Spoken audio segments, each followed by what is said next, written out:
पहले तो मैं आपके तमाम व्यूअर्स को नमस्ते, आदाब, अर्ज़, अस्सलाम वालेकुम कहना चाहती हूँ और आप सबको धन्यवाद करना चाहती हूँ कि आपने मुझसे बहुत सही और अच्छा सवाल पूछा। मैं पहले सच में बीजेपी में बड़ी पोस्ट पे ही थी, लेकिन मैंने शिवसेना में कोई पोस्ट नहीं लिया।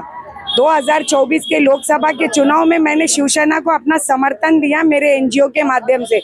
मैंने शिवसेना पार्टी की मैं कोई पदाधिकारी नहीं हूँ।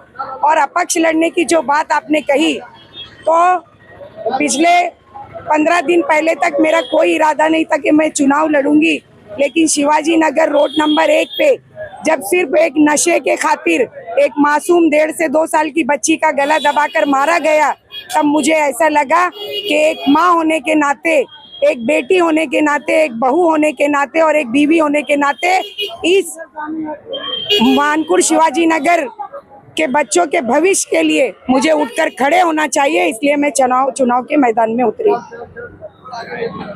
मैडम, नशा जो है लगातार जो है मानपुर शिवाजी नगर में बढ़ता हुआ नजर आ रहा है, क्या कह सकें इस बारे में?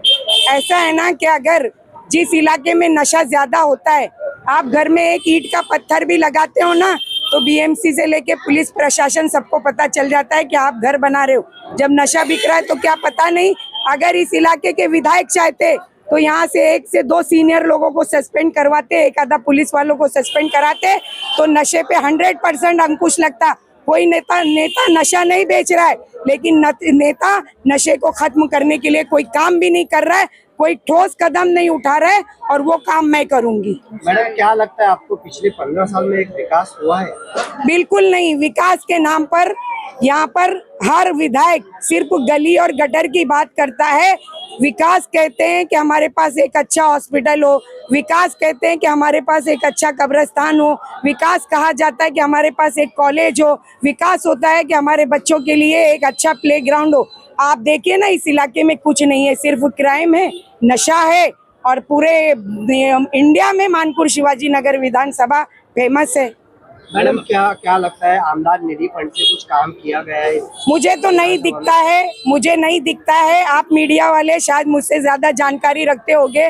15 साल में नगर सेवक बोलता है मैंने गली गटर बनाया, आमदार बोलता है मैंने गली गटर बनाया, आमदार बोलता है मैंने रोड बनाया, नगर सेवक बोलता है मैंने रोड बनाया। इतना पैसा कहाँ गया, क्या काम में लगा? वहाँ पर अगर अबू हाशिम आजमी साहब 2-2, 3-3 शादी के हॉल बना सकते हैं, उस जगह पे लड़कियों के लिए एक कॉलेज बना सकते थे। जो शिवाजी नगर में हॉस्पिटल बना हुआ है, कोई कहता है इसको मैंने बनाया, कोई कहता है मैंने बनाया, लेकिन साल भर से चालू हो गया, पर उसमें कोई भी ऐसी फैसिलिटीज नहीं है जिसको हम हॉस्पिटल कह सके।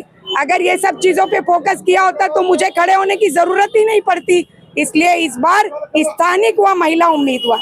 आगे की रणनीति कैसी रहेगी? मेरी देखिए, मेरे पास बहुत पैसा नहीं है। मैं वो दोनों बड़े बड़े पार्टियों से एमएलए आए हैं, वो पैसा खर्च कर रहे, पैसे के जोर पे रैली चला रहे, पैसे के जोर पे वो अपनी एडवर्टाइज कर रहे। मेरे साथ देखिए थोड़े से लोग हैं, लेकिन ये लोग मेरी हिम्मत और मेरी ताकत है, और मैं अगर कामयाब हो गई तो आने वाले वक्त में मेरे जीतने के तुरंत बाद ही इस इलाके में कॉलेज के काम की शुरुआत हो जाएगी। इस इलाके में कब्रिस्तान की जो जगहों पे कब्जा हुआ था, जो कोर्ट से हम खींच के लेकर आए, उसके ऊपर काम शुरू हो जाएगा। इस इलाके में हम नशा मुक्त करने के लिए इस इलाके को सबसे पहले उस पे जितना सख्ती से जो कदम उठाए जा सकते हैं वो सारा मैं उठाऊंगा।